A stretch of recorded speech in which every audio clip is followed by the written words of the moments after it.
நண்பர்களே வணக்கம். நான் உங்கள் சீனிவாசன். இன்றைக்கி நம்ம பார்க்க போகிற வீடியோ என்ன அப்படின்னாக்கா, முந்தைய வீடியோக்களில் வந்து பார்த்திங்கனாக்கா 1, 2, 3 அப்படின்னு சொல்லிட்டு போட்டிருந்தேன். அது வந்து 260 ஸ்கொயர் ஃபீட்டு அப்படின்னு போட்டிருந்தேன். அதே வீடு தான் இது. இது வந்து பார்த்திங்க அப்படின்னாக்கா இது 4வது வீடியோ.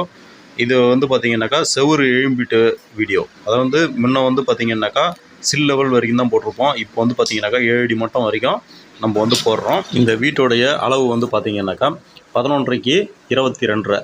இதனுடைய மொத்த ஸ்கொயர் ஃபீட் வந்து 258 ஸ்கொயர் ஃபீட் வரும். நம்ம வந்து கணக்குக்காக ஒரு 260 ஸ்கொயர் ஃபீட் அப்படின்னு வச்சுக்கலாம். சுத்தூரம் இருக்கிற அந்த 4 பக்கம் இருக்கிற செவருலாம் போட்டாச்சு. இதுக்கப்புறம் வந்து பார்த்திங்கனாக்கா 4.5 செவரு போட்டோம். அந்த 4.5 செவரில் வந்து முக்கியமாக நம்ம வந்து கவனிக்க வேண்டிய விஷயம் என்ன அப்படின்னாக்கா, இதில் வந்து கலவை விகிதம் வந்து முக்கியம். இந்த கலவை விகிதம் வந்து எவ்வளோ போடணும் ஒரு மூட்டைக்கு அப்படின்னு பார்த்தீங்கன்னாக்கா, பூசு வேலைக்கு வந்து எவ்வளோ போடுவோம்? 15 பாண்டு 16 பாண்டு போடுவோம். அதே ரேஷியோ தான் இந்த கட்டு வேலைக்கு. அதை வந்து இது